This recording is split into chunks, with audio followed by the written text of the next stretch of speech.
Hi there. There's been a couple of questions about working with UDLs on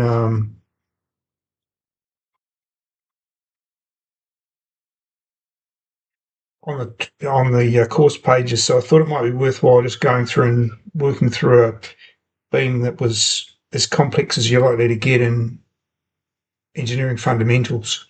So what we've got here is we've got a beam that's simply supported, and there's a UDL which is 2 kilonewtons per meter, which is 4 meters long. It's 2 meters off one end. We have a 5 kilonewton force which is directly downwards, and it's at 3 meters from the left hand support, and we've got a 4 kilonewtons force upwards in the center of the beam. So in some ways we could ignore that 4 kilonewtons because we could just subtract it off and simplify the equation, but we'll go through the motions. So the first thing to do is to work out the UDL. If you look at the course material, often the UDL is worked out as part of the calculation, but I think it's probably easier to calculate it first. So we've got 2 kilonewtons per meter and we've got 4 meters. So 2 kilonewtons times 4 meters is going to be 8 kilonewtons. Now, where does it act? It acts in the middle of so it's the centroid, effectively, of the of where it sits. So what I would do if I was calculating this is I would draw the UDL on as a force, and that way we don't have to think about it anymore. It's just another point load. So that's 8 kilonewtons, and its distance from we're going to have to think about it from both ends, so why not dimension it on from both ends? That way we've got the number written down and we've thought about it, and then we don't have to think about it again, so there's a bit less chance of making a mistake.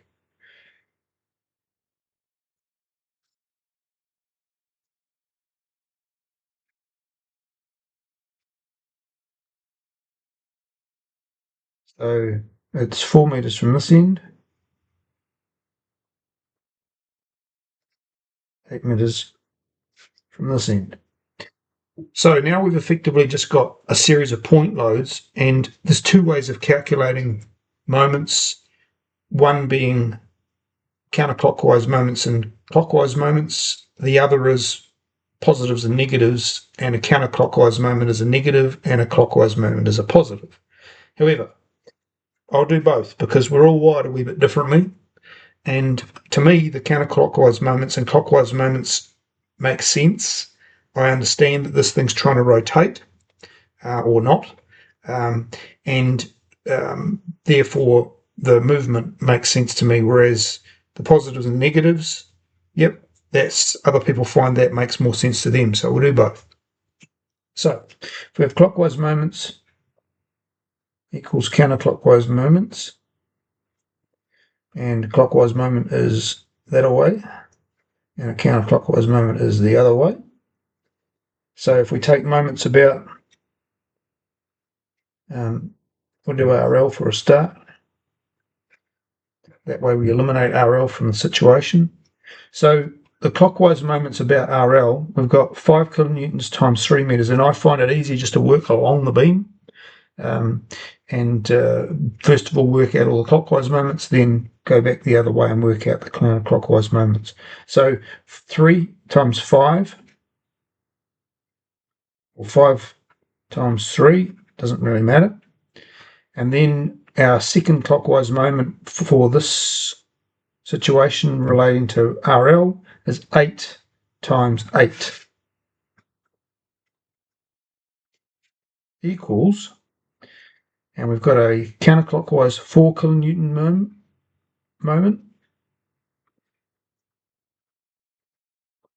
times 6, and then we've got RR times 12, so total length is 12 meters. So from there we can say 6 4 is 24 plus RR times 12, 8 8s are 64, and 3 5s are 15. So 15 and 64 will be 79, equals 24 plus times 12.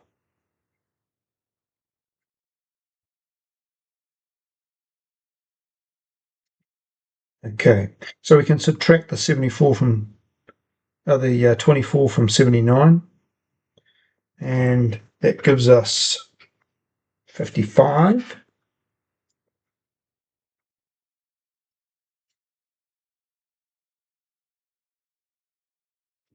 Therefore, we can rearrange this around and say that R is equal to 55 over 12. 12 comes to the bottom, equals, calculate that out.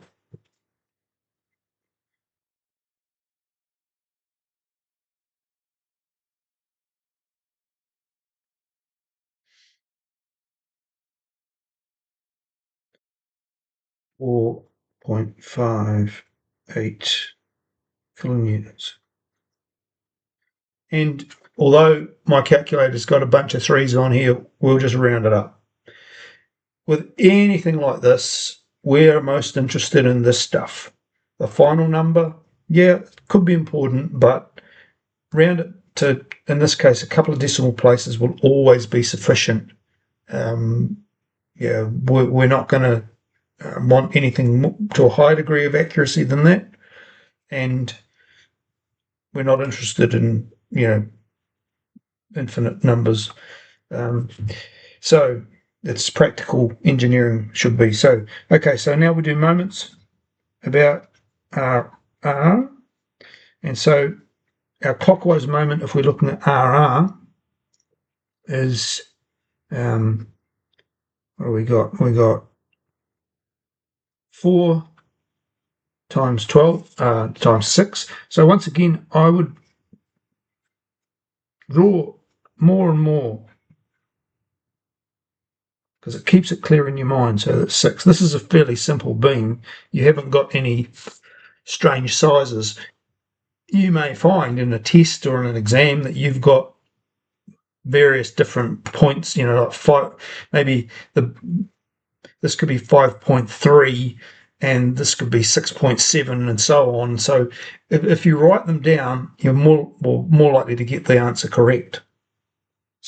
So we've got a clockwise moment of 4 times 6, and plus RL is the only other clockwise moment, times 12, equals, and our counterclockwise moments are 8 times 4 and 5 times, write that one in 2. Might get a bit messy if we run the line all the way through here.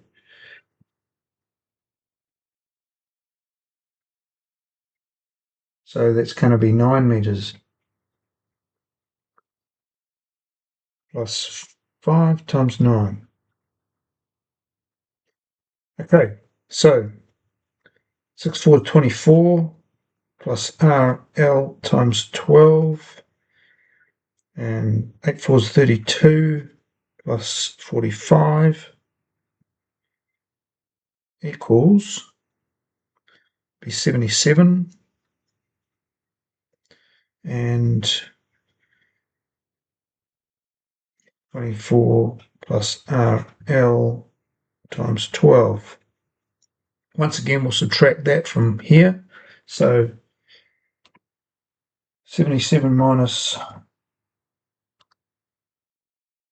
24 is 53.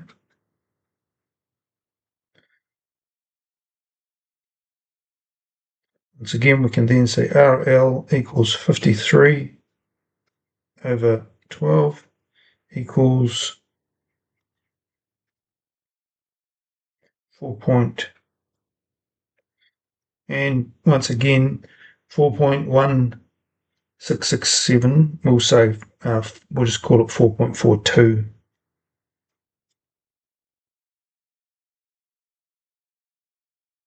So yeah, we're always going to want the units, and a number round, to a couple of decimal places is usually going to be sufficient. Right. So alternative method is to go the sum. It's a big sigma of moments, and we'll go about L first equals 0. So in this case, if we go back, we're going to say that our clockwise moments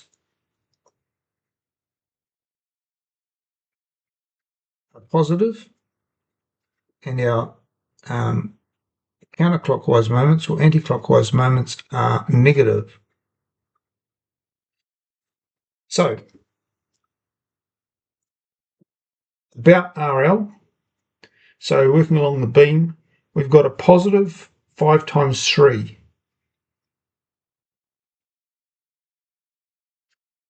And then the next one is a negative 4 times 6.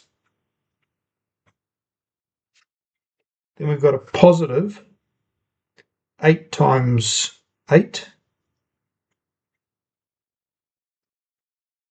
And then RR times 12 is negative.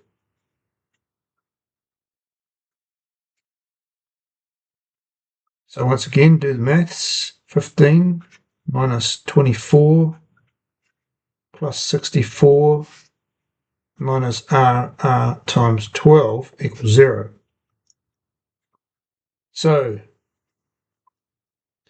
what have we got? 15 minus 24 plus 64 equals 55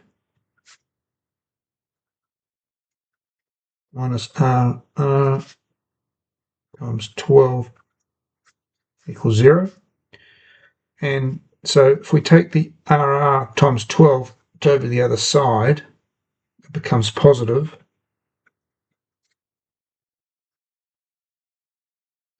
55.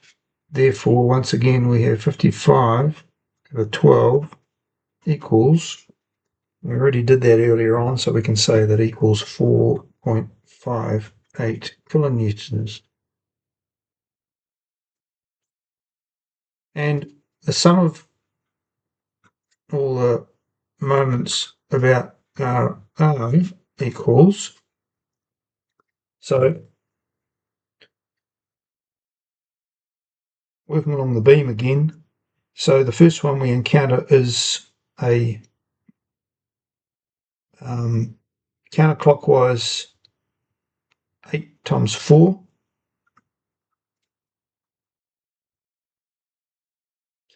Then we have a positive. We've got the 4 kilonewtons times 6 meters. Then we've got another negative, so we've got 5 times 9. And then we've got a positive RL times 12.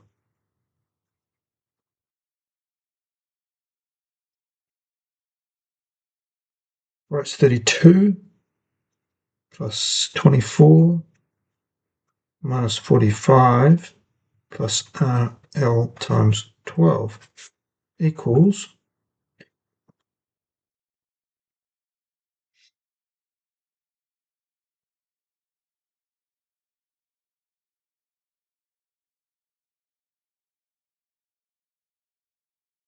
I think that's wrong, minus 32 plus 24 minus 45 equals, minus 53, that feels a bit better, plus RL times 12 equals 0. So we'll take the RL over the other side again. minus 53. Therefore, minus 53 over 12 equals minus 4.42. And if, when we transferred the positive over, this became negative. So therefore we can say minus RL equals minus 4.42. So therefore RL equals 4.42 because I can swap them over and then they become positive kilonewtons. Okay, so those are the two methods. Choose whichever way you like. Doesn't really matter. The alternative is to work at the end to check your calculations, which I'm not going to do, is to work out that the downwards forces equal the upwards forces, so you can do the sum of the verticals. But I think that's reasonably straightforward. So then all we're going to do to check this work is to say, well, okay, if we add 4.42 to 4.58, what do we get? And then what have we got coming downwards? Well, we've got 5 and 8, so we've got 13 downwards. So I think that and we've got 4 coming upwards, balancing that. So 13 is equal to these two plus 4. That gives you the sum of the vertical moments, but it does work out. So, and I think the key really is how we deal with the UDL. That's the problem that most people sort of struggle with. So it's how you calculate it and where it acts. So fingers crossed that's clarified that a bit for anyone who's struggling with the idea. Cheers.